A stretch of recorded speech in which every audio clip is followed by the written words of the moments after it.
She's been broken, she's been bending, still standing in the fight.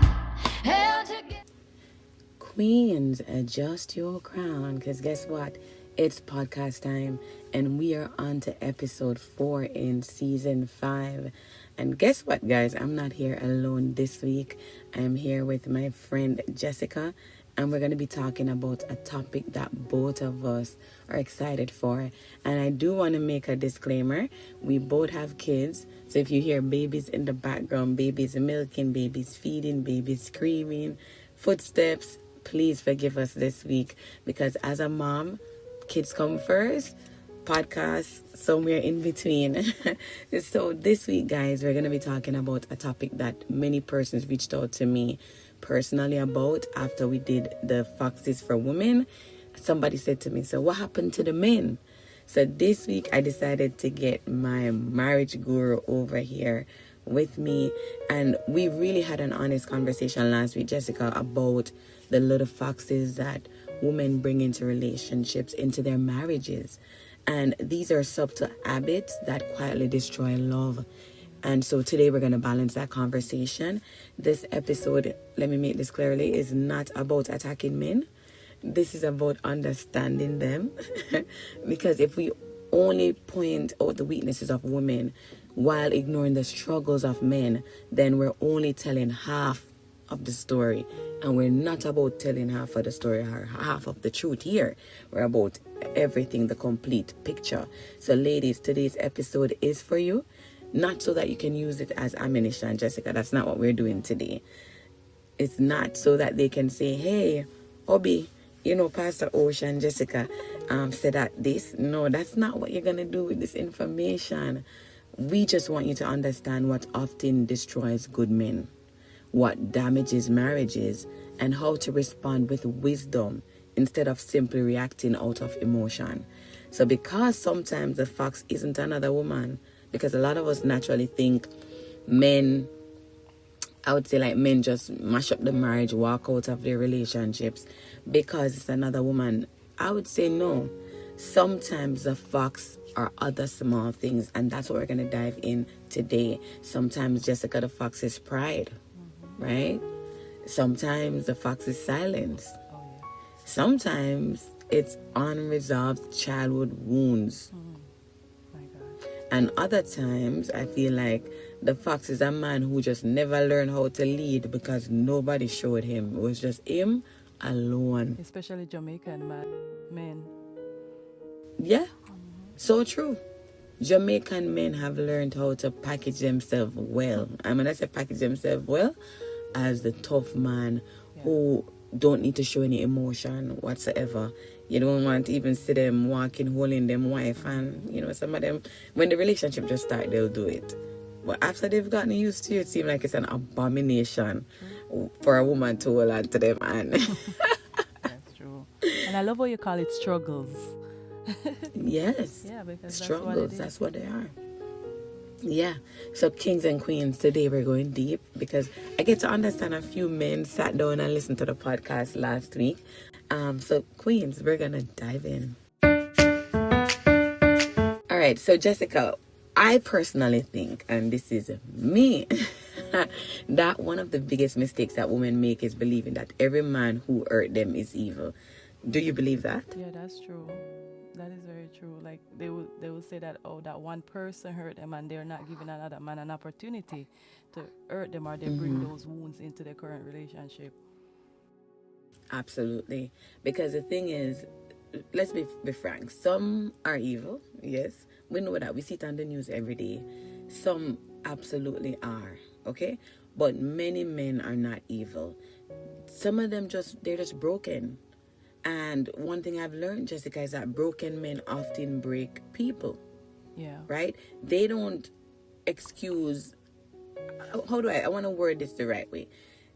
Not because they are broken men mean that we're excusing their behavior. I want to be quite frank. But it helps to explain why healing matters. It helps to explain why their actions are this way, right? The Bible says in Hosea, my people are destroyed for lack of knowledge. right? Sometimes relationship failed because nobody no recognized the foxes because they became wolves. Yeah, that's true. A lot of relationships, they're failing because all you see is the big thing now because it blew up and you didn't see the seedling. You know, them see the tree now, you know, and they didn't realize that the seedling was there, and when it's tiny, you could have easily root it out of the soil, knock off the dirt and get rid of it. Yeah. You've allowed it to become a tree. Yeah, and a lot of times when you understand what the root is, it's easier for you to deal with it, because as a wife, if you understand that your husband is struggling with a particular issue, that they're broken, it's easier for you to understand that you are not the problem. They're not doing it because they want to hurt you, but they just can't help themselves. Right. And it's easier to seek the help that they need or help them get past that hurdle. Absolutely, especially when it's in the early Yes. stage, or, you know, a timid stage, because we all understand that when things become habits and it become a cycle, it gets hard to break. So when you get married and you start seeing all these red flags and you just start ignoring them, you're not helping your husband. You're definitely not helping your marriage. So the goal of today's conversation is to be able to identify the small foxes before they become wolves. And so let's talk about fox number one when it comes on to man. Proverbs is like so insightful when it comes on to marriage and love. So if you want to start somewhere in the Bible, if you are somebody that loves love, then I would definitely say start in Proverbs. But Proverbs 16 verse 18 says, Jessica, that pride goeth before destruction. Jamaicans put it their own way. Pride go before a fall. And we know this because the thing is, many men grow up hearing, real man don't cry. What do you? Real man figure it out. Yeah. Real man no look weak. So naturally, when you grow up in a culture that pushes this narrative forward, pride becomes armor. Yeah. Right? It's like you suit up and every morning you get up and you put on the shield and you put on the this and you put on that. That is what pride has become for men. So instead of saying I was wrong, they defend themselves. Because for them it's weak to, you know, it's wrong for them to look weak. So they start going up against their wives. So instead of apologizing, they turn to an argument. I always say to myself, I don't know why man love to argue with woman when woman make for argue. You know, women are natural arguers, right? Let's put it that way. Don't give us any fuel. Right? Yep. So don't add no fuel to the fire, as Jessica said. Right? Man, I go come back and argue if the woman said the sky black and the sky look kind of black. Just say, yeah, man, it black. No, it not black, it look kind of grayish black. And them start, don't argue.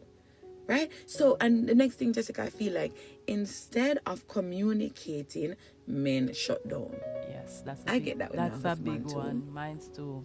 I get that with my husband. I will say to him, Ellen, whoops. And him not answer. Him not gonna argue. Him not gonna say, Shari, all I get is a man just looking at my face and just walk off gone in him room. And no communication, him just stop talk. And now I have to figure out, I want me say a while ago, it, you know, trigger him so much, Yeah. you know?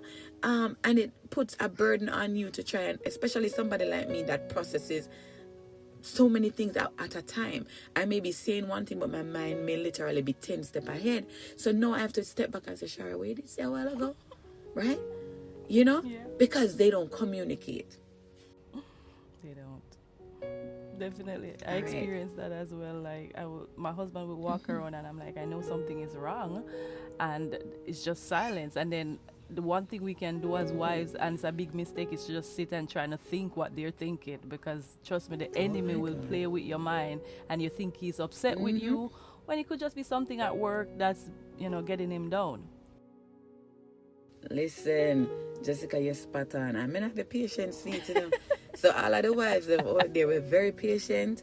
And I'm going to send some of the patience over here. And so what I love about my husband is that we've kind of cultivated an atmosphere of if something is bothering you, then speak. And sometimes what I find myself doing is asking probing questions, because some men are kind of like, like your child. Think about your child. You ask them, "You're okay?" "Yes, mommy, I'm okay." "You're okay?" "Yes, mommy, I'm okay." When you know to them not okay, and by the third ask, them open up, they start talking. Sometimes our husbands are also like that. So when you ask them one time, "You're good, babe?" "No, you're married." "You're good, babe?" "Yeah." Sometimes you have to ask a third time, and then sometimes you got to switch it up and start asking probing questions. "How was your day? Did anything eventful happen? How are things with your co-workers? How are things with your boss?" You have to know the right question to ask to force him to start talking. And the thing too is, when you ask those questions, it gives them, yeah, she really care. She really want to understand what is going on in my day to day. And so for me, this is why I go to work with my husband sometimes. And Jessica, you would go to the Home Depot where your husband is picking out the equipments and the tools and whatever for his work, because it tells him, I support you. Doesn't matter what's going on, I understand. So when he come home and I talk to you about how difficult things are on the job and off the job, you understand because you've been there, done that. Yeah, that's true. And a lot of wives separate themselves from what their husbands do. And then you want to say you are compassionate. You understand. When you understand about the man's struggle, if you've never really tried to put yourself in that space. So sometimes we got to push to put ourselves in and experience what they're going through, so that when they're talking to us, we can truly empathize. And like we learned last night, Jessica, it's not just to empathize, it's also to have compassion. Yes, which moves us to act. Awesome. Which is the major difference between empathy and compassion. It's the acting piece of it, right? Because anybody can say that I get it, but they don't really get it. And I used to do that to my husband. He'd be talking, and hear me now? Yeah, man. Wow. And I'm like, wow, that was my natural response to, something I'm not quite understand. I'm not really interested in understanding. But then I've learned that I need to go a little bit deeper. It's not just, wow, okay, It's more to it. It's asking probing questions, because he's trying to open up to you.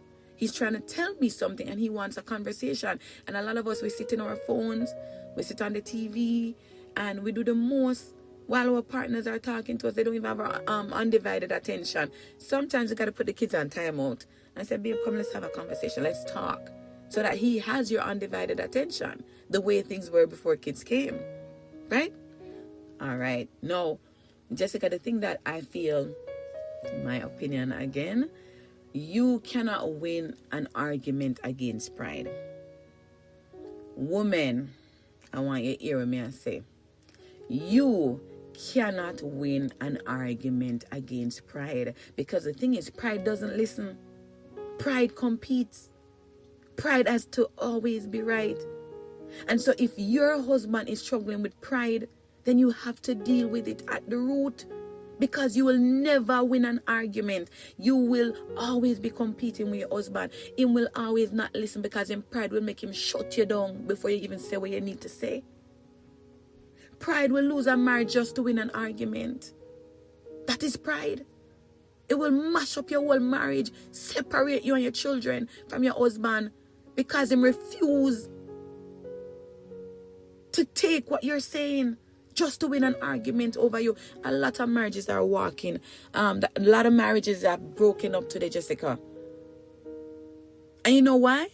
Because the man refused to say, I am sorry. The wife refused to say, I am sorry. That is pride, the two of them. And again, pride goes before a fall. And so this is what the Bible is teaching us. And so there are some things that women can do when you encounter the spirit of pride. You can pray.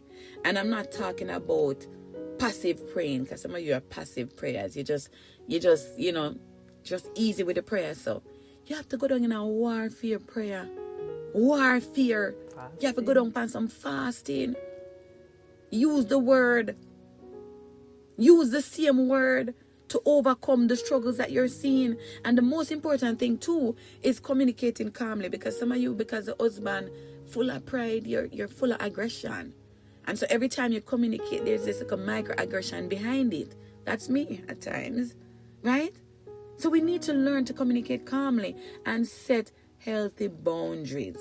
our husband must learn to understand who we are. We're not their enemies. Me and your boss at work, me and your co-worker, don't bring it come on me yard. Brother, leave it out a road. We have set healthy boundaries. Don't bring your problem come home and just drop it on me unless you want to share it with me so that together we can find a solution. But a lot of times the men carry the problem home is to take it out on the wife. And the wife to take it out on the husband. And I want you to understand this. You cannot humble someone. You don't have the power, Jessica, to humble your husband. You can't do it. God alone can humble that demand there. Wives, you cannot humble your husband. You don't have the power and the authority to do that. That comes from God. So where you go when you need to deal with pride, you go to God in prayer, in fasting, supplication. Because you can't fix a man who is full up of pride. A pride makes Satan fall out of heaven, you know. Yeah. Pride. Pride are the first sin. Pride. So when you think you deal with something easy as pride, pride is a serious thing. So if your husband is full of pride, people of God, seek help. But run along. Facts number 2, emotional silence, Jessica. Many women complain, he never talks. I don't like to talk. Men don't like to talk. That's what we They don't like to talk. But I want you to understand something. Many of our men today were never taught how. That's the problem. Some of them were raised with fathers. Oh, Jesus. Or what they see as a role model was not the right thing. So we have to understand that. Oh, my God. That is true. Little boys are often rewarded for toughness. You ever realize that? They're not rewarded for their vulnerabilities. No. They become men who can fix your car. They become men who can pay your bills. They become men that can protect your house. Yet they cannot tell you what's bothering them, what they're afraid of, what are their the things that they're struggling with on the inside, because they were not taught how to talk about the emotional piece.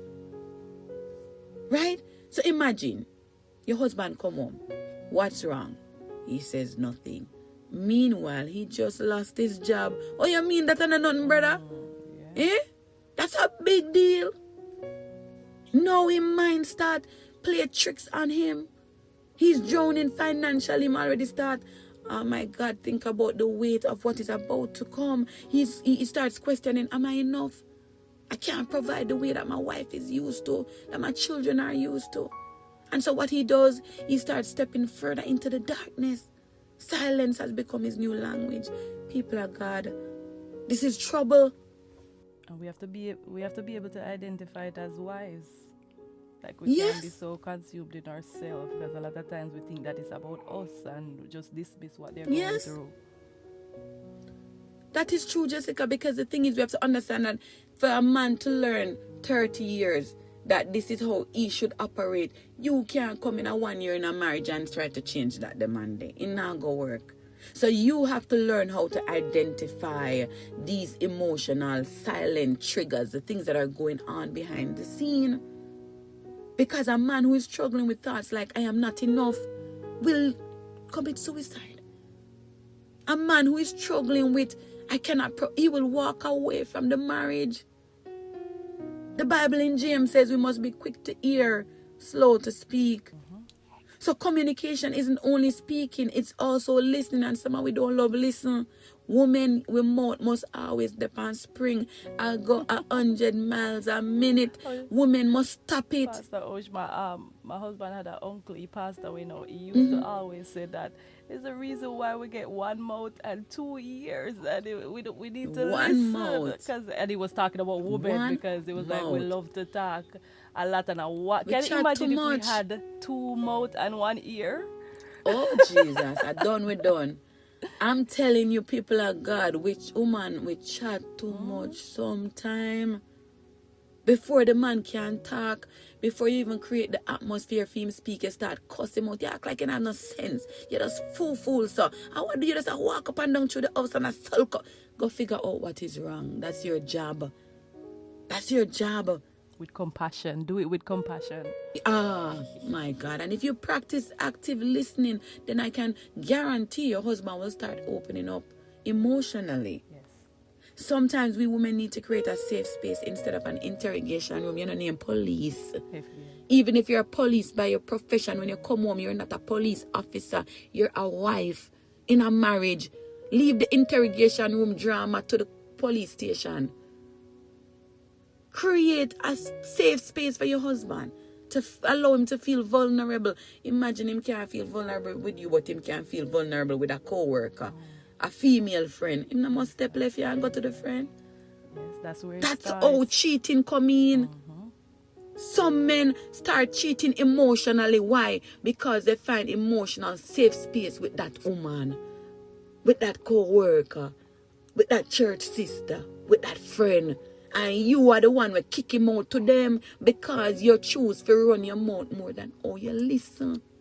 Women of God, create safe space home. Your home is supposed to be comfortable for your husband. I said it last week, when the man come home, when the man get the letter from work early, the man must feel like he wants to speed up the car for come home. Instead, the man I go 20 miles an hour, can dread for come home to the interrogation room. Women, you have to stop it. Can I tell you another story? My husband was telling me he was watching the real life story, Cops, and the man got arrested.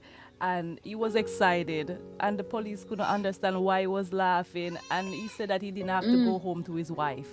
He'd rather go to jail. That is it. Can you imagine? And this is real Rather life story. go to jail than go home to you. Women, I want you to pause and think, am I creating this type of space? Home, an interrogation room, or a safe space? Jessica, let us look at facts number 3. Lust left unchecked. Because let me tell you something. Jesus said in Matthew 5:28, whoever looks at a woman lustfully has already committed adultery with her in his heart. Listen, I want to check a man today, if you're hearing me. Lust begins long before an actual affair happens.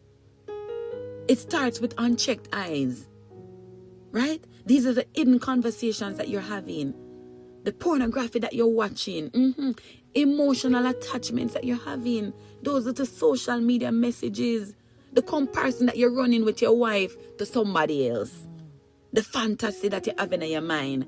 This is how the enemy destroy marriage, and it don't happen overnight. I tell you this last week, marriage don't just mash up overnight. So it started some time ago. He feeds them one compromise at a time, and he make you comfortable with it.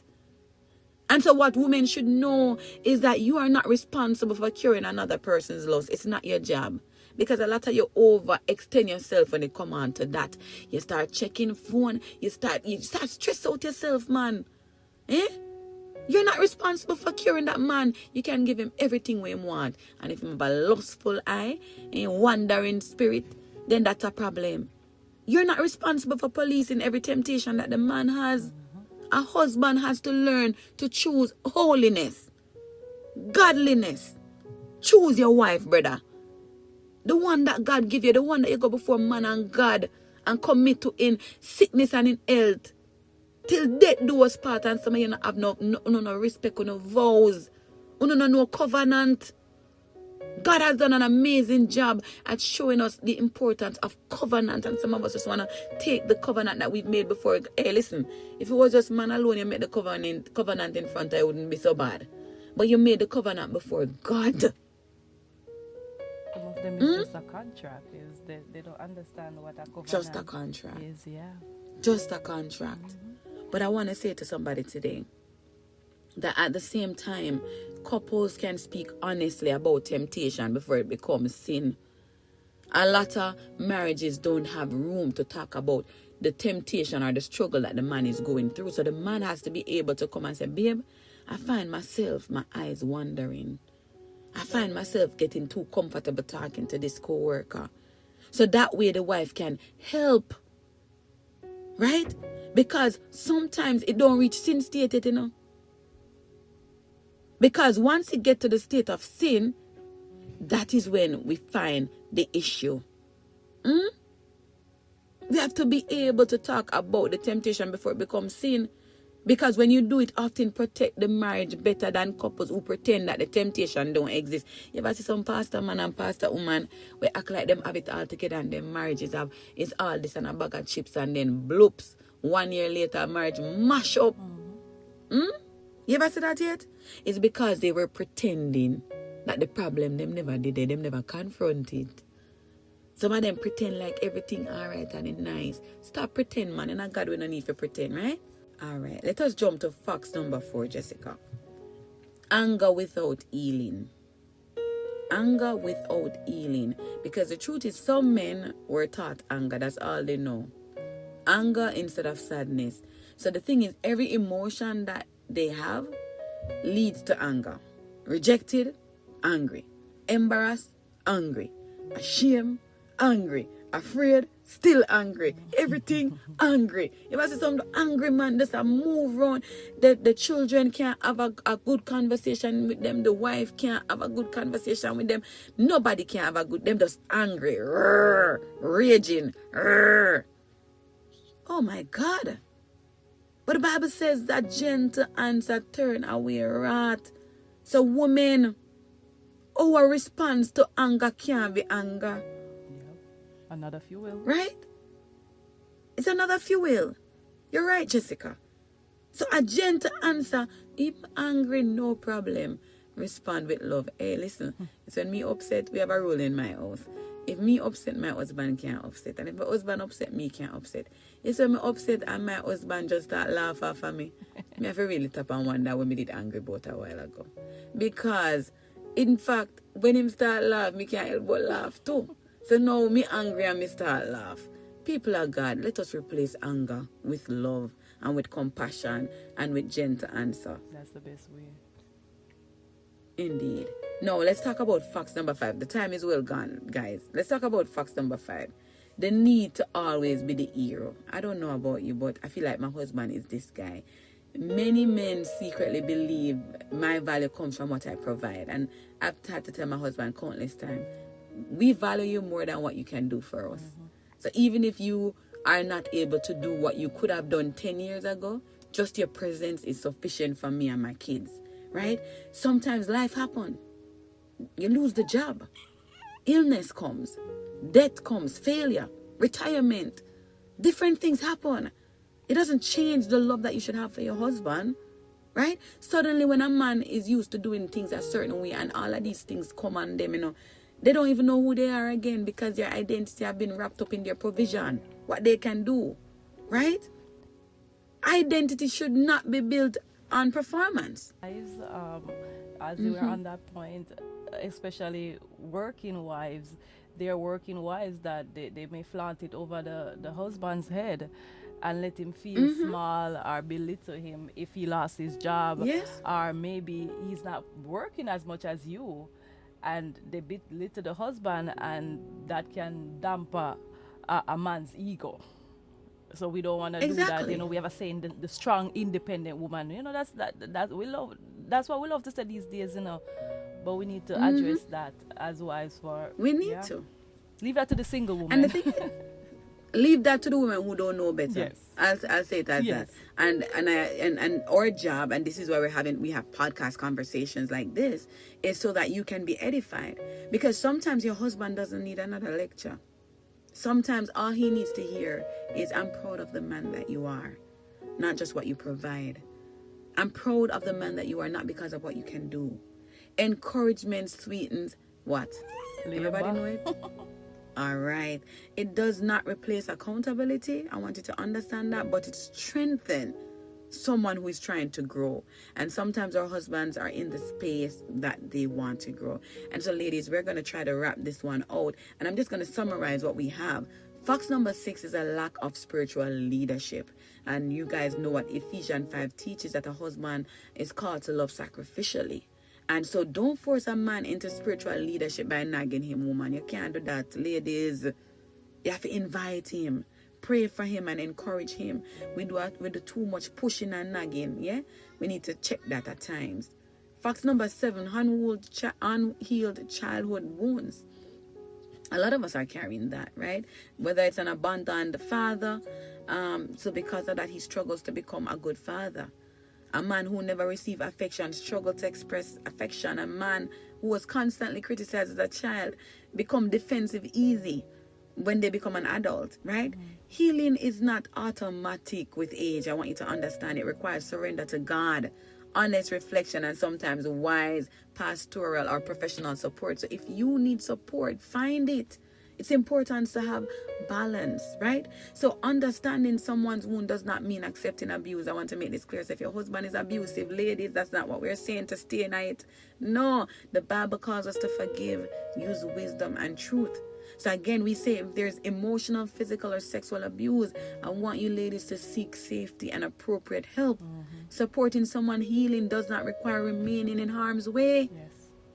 Right? So we need to understand grace and healthy boundaries can exist together. You can have grace for someone, but set healthy boundaries.